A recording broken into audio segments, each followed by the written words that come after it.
I think I will talk in 3 steps. I will want to give you some perspective about self-building, which is also co-housing. Perspective in the sense of history and why we are doing this and why it's important we are doing this. And then I will talk about the scheme, especially in Almere, on which I worked. And then the third step is I want to cite 2 professors. One is an historian and another is an economic. Because they gave me some inspiration. That's very important, that we give the possibility to people to build their own homes. This is a picture of 2009, in the middle of the crisis, or let's say the start of the crisis. This is sand, just sand, and we are selling at that point our second tranche of individual plots, which could be built also by multi-generation families, with all kinds of openness. And in fact, the whole building industry, housing industry, was more or less dead. But these people weren't dead, because they have different kind of investment typology. They are depending on their own family. They are not depending whether they find first 50 or 60 buyers before they can start building. The first houses has been built already. You will see them in the back, because we put 300 plots on the market as a city in 2007, and it was followed by another 350 in 2009. And in the end, I had the possibility of creating 1,400 individual building opportunities in this part of Almere. But to put it in perspective, this is the south of Amsterdam. This is the time when the city of Amsterdam started to work together, architects together with the aldermen, because they want to give good housing opportunities for the people in the city. This is the start of a big housing program, social housing programs in the Netherlands. And it is also the start of that we think of collectives, in contradiction, for example, to Belgium, because they had laws that were more provoking that individuals invested in their homes. And in the Netherlands, we started with the social housing collaborations between cities and architects and housing associations, building for, the inhabitants. Architects will recognize these kinds of images. It might be Michel de Klerk, it might be Kramer. We had very good architecture by then developed. These neighborhoods are very wanted. It's where the Brexiteers are living at this moment, if they're privatized. And after the World War, we still had this in memory. There was still this culture of working together between the cities, the architects, and housing associations. So there was a lot to be done after the war. So these areas, you recognize them, you have the same, with all kinds of ideals were erected with these kinds of urban patterns. I think you recognize them as well, because it happened all over Western Europe. But what we also learned in this phase of history is standardization. To standardizations that we could make volume, quantities, make a quick growth in the building industry, which was very essential by then. It was the welfare state happening at that moment. And what happened in the 80s, 90s, we all got the neoliberalism, like you had with Thatcher, anyway in the UK, but in Ireland as well. So the housing associations became more or less privatized, and the market should do it. And the market should provide houses which the families, the individuals wanted to have. And in fact, this is the result. This is the result of what apparently individuals ask, which is a bit, one could wonder if that's true. This is all built in the 80s and the 90s in the Netherlands, and this is called the public-private partnership. The public I understand, the private I don't understand.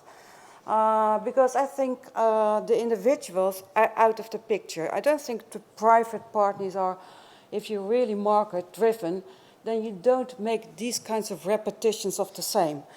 And in fact, in Almere, in 2006, there was a new alderman, and there were some people who were contesting the dominance of the developers. And one of them was the alderman in Almere, and he said, I want to give people the possibility to build themselves. This is a picture of Almere, in fact. It could be anywhere in the Netherlands. And the richdom of Almere is, it's a new town. It's a new town in a polderland, which means that it has land which it owns itself. And that's a very important condition. You talked about it as in London. So it means that the city has the possibility to tender to a developer. They can sell it to a housing association. They can sell it to individual, either co-housing, non-co-housing. But you have the possibility to make this decision. And the alderman asked me to come into office. And because I had been writing about this self-building, and he asked me to make a plan to make it possible. I didn't have any experience in developing land, and this was in fact maybe a luck, because otherwise I would have been copying the blueprints which were already there. And I made a plan with a lot of possibilities for individuals to invest. And in fact, this is the an aerial picture of 2019.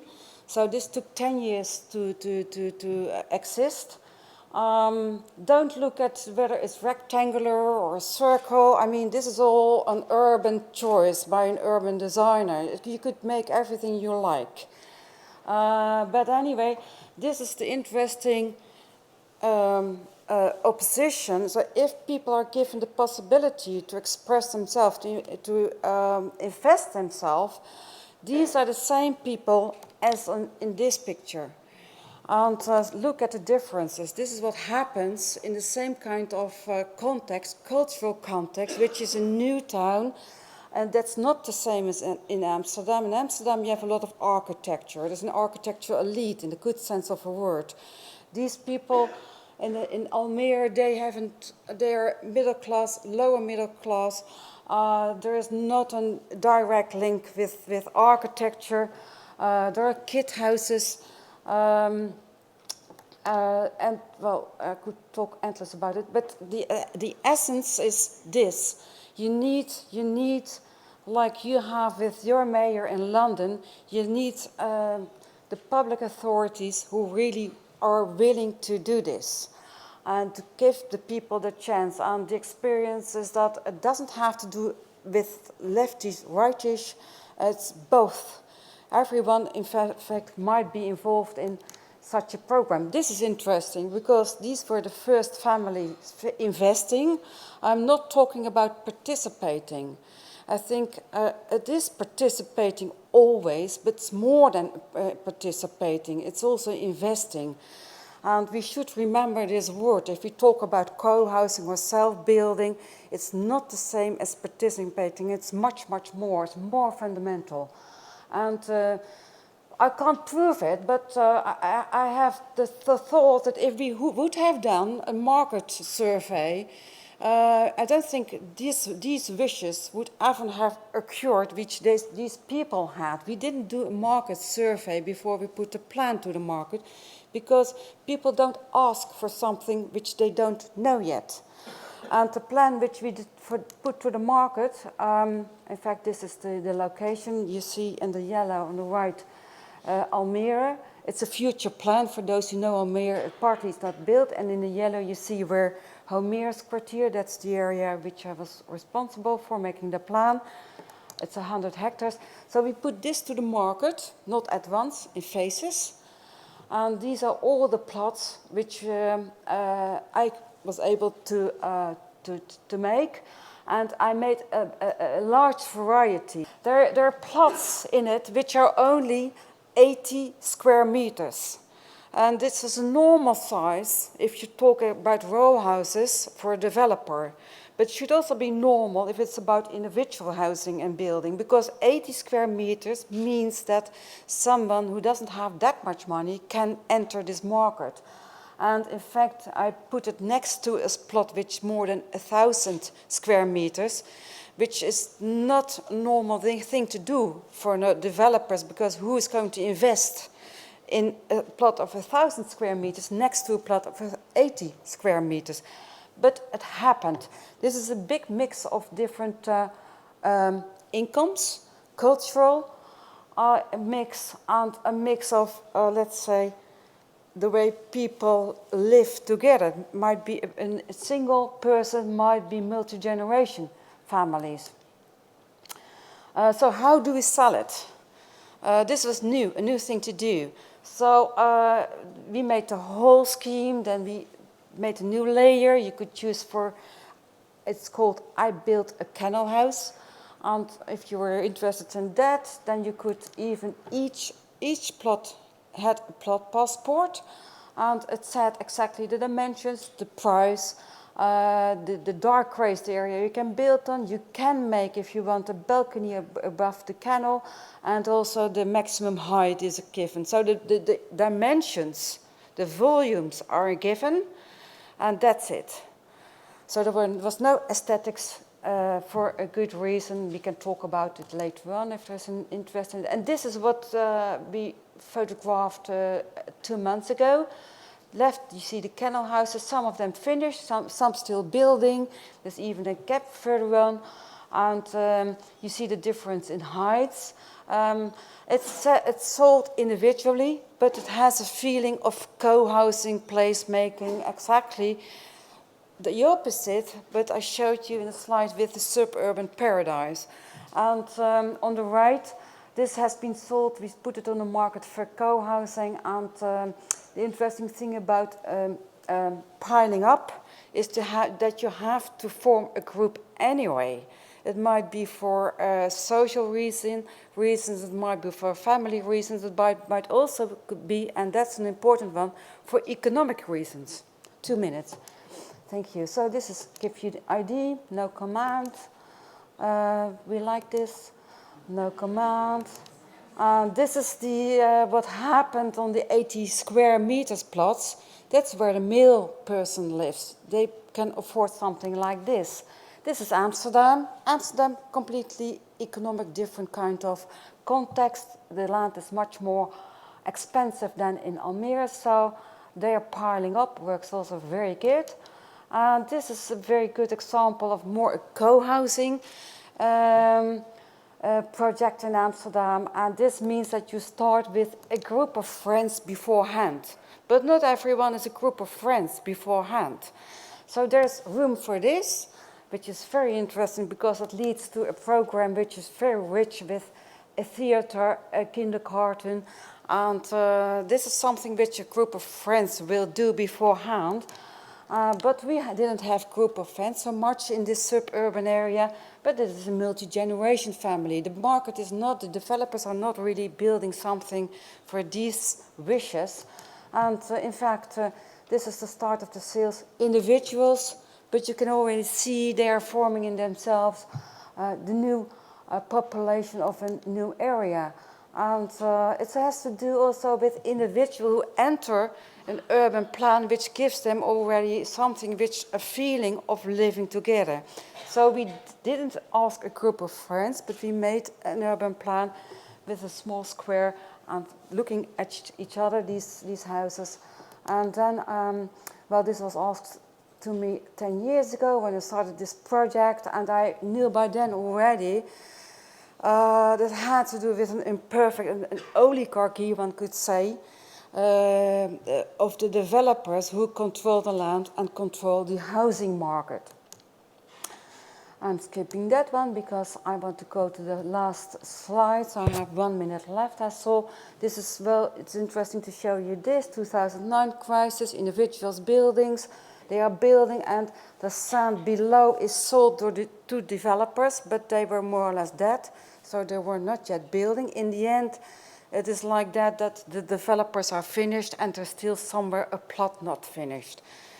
So this is the final result, more or less, not yet complete, finished, but well, you can see. And I want to cite two academics, which I think, to me, they were important during thinking about this whole process. One is Piketty. He's an economist interested in history, and the other one is a Dutch guy, but he wrote an English book. He's called Bas van Bavel, and he is an historian interested in economics. And the interesting thing he remarked, I think most of you know, but we must be aware of it, is that the return on assets and the return on labor has been, in our generation, very fortunate in, when it comes to labor. There's a good reason for working, because the return made you a real viable person in society. And this hadn't been like this in the old days. And in fact, he is demonstrating that it is shifting.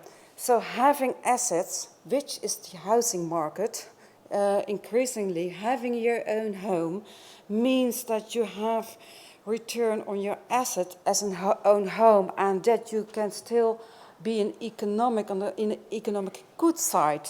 And he's telling, in fact, that the differences between the rich and the poor are increasing, and it has to do with the housing stock. So that's good to think about. And he is interesting because he wrote a book about how market economies have emerged and declined since ED 500. And he says, okay, there are three factors we all know which are important, and that has to do with the access to labor, access to capital, and then the third one, access to land. As soon as these three are accessible for everyone, it means that you have the best of all. It means that you have a civilization who can really profit and can really prosper. He has studied this, and has been like this in Iraq. It has been in the Netherlands, the Low Countries, and in Italy in the Middle Ages.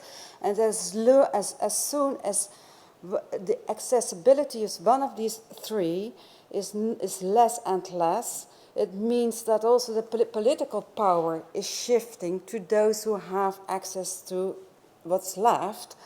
And it also means that at the end, in his studies, that the civilizations are more or less declining.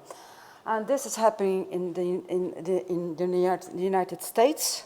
And he was also pinpointing out it is happening in England. And for the Netherlands, he has been warning us, more or less, that we should keep in mind that everyone should be able to participate. And I think it's time I have to conclude with that.